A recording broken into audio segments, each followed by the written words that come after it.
Hey folks, Brian with C. Reisner Cutlery here, and today we've got a close-up look at our next GEC release. I've got the number 39 horse wrenchers first, and then we'll take a peek at all the special factory assemblies we've got as well. First up, the number 39 horse wrenchers. We've got 4 different handle materials here, starting off with the Titouette Cutlery Jigged Brazilian Cherrywood model. The horse wrenchers come with 2 blades, a classic clip point, and a spade blade. As usual, there are 1095 carbon blades on all the models I have today, and the Titouette models each open with a nail nick and have a satin finish. Additionally, you'll notice a bit of swedge work on each blade, which adds a few style points to the knife in my opinion, and this one has the beaver tail shield along with the beaver tail etching on the main blade. Here's the number 39 in blue linen micarta. This is the same as the Titouette beaver tail, with the exception of the shield and blade etching being different. I'm a big fan of the deep blue micarta handles. They're very well done with excellent fit to the liner, and the brass pins are looking great too. You don't see mistakes from the factory very much with Great Eastern, and these are no different. If you need a quality American-made traditional style slip joint knife, then you're on the right track.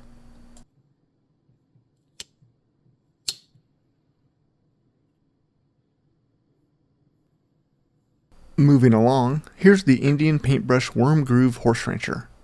This is a jigged bone handle, and the worm groove is referring to that recessed channel in the bone there. Speaking of the bone, this is a really good looking piece.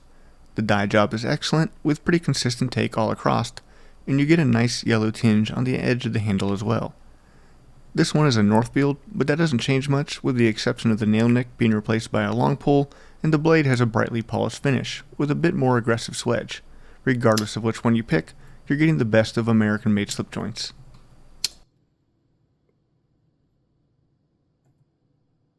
Okay, and for our last horse wrencher, I've got the Smooth Antique Yellow Camel Bone by Northfield. I think this one, along with the Titouette Blue Linen micarta handle, are my favorites of the batch. I'm one of those people who like colorful handles apparently. These ones have a bit more variation between pieces. Some are a bit lighter, some a bit darker. That's just how bone goes. As usual though, I've gone and picked out a pretty typical looking one for you today, so you can have an idea of what these are going to look like out of the tube. Next, we're going to take a look at the special factory assemblies that we've got.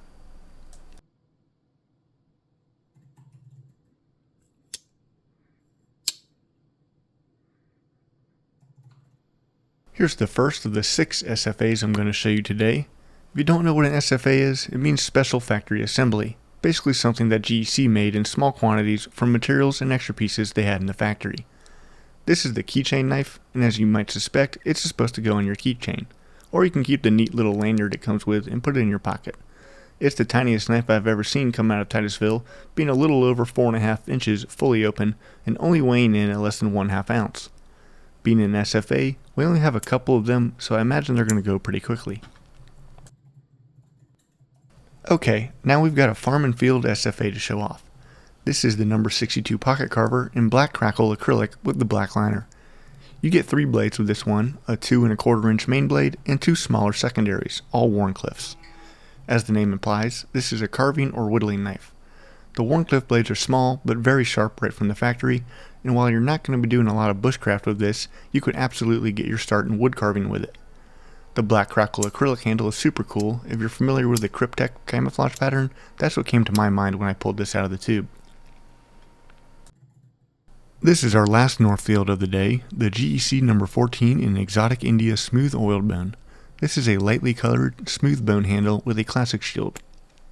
It's equipped with 2 blades, the main one being a sheep's foot and the smaller one being a pen blade, both of them polished up to a mirror-like finish. The pull on these is very nice. If you struggle like me sometimes to open some of the stiffer blades, then this might be what you're looking for. It doesn't take much effort to extend the blade, but you still get a nice strong half stop and a great walk and talk. All the pins are nice and flush to the handle, and we haven't found any pin cracks or chipping either. Let's switch it up a bit with the number 72 Cody Scout Lockback in natural canvas micarta. This is a no-frills work knife, you can tell just by looking at it. It's got a good size to it, a strong locking mechanism, and the micarta handles don't care if they get used, scratched, or wet. Opening up the blade, you see we've got a bit more steel to work with than the rest of the knives we've seen so far. This is a great all-around knife. It's big enough to do some real work with, but not so big you can't carry it in your pocket or one of our leather knife slips either. You can even put a lanyard on the Cody Scout, making it a bit easier to get a hold of.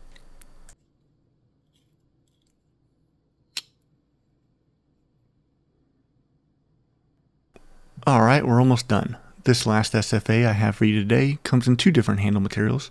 Up first, the number 86 Bullhide carver in OD green linen micarta, and after that I've got the number 86 in burgundy ESPL. The main blade on these is a big sheep's foot blade with a satin finish.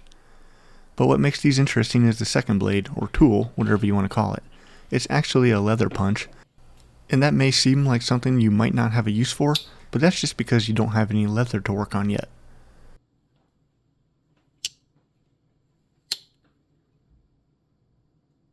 As far as the handles go, one is micarta and the other is ESPL, which stands for Earth Stone Paper Laminate. They're very similar in my opinion, both in texture and durability, so I wouldn't worry too much about the difference. They're very comparable. One thing to keep in mind about these is that the leather punch tool has a nice edge on it, something I learned the hard way. The Bullhide carver is another solid choice for work knife or something to keep around the shop. Alright, that's all I've got for you today. You can head on over to traditionalpocketknives.com and see them all for yourself. As always, thanks for watching and we'll see you next time.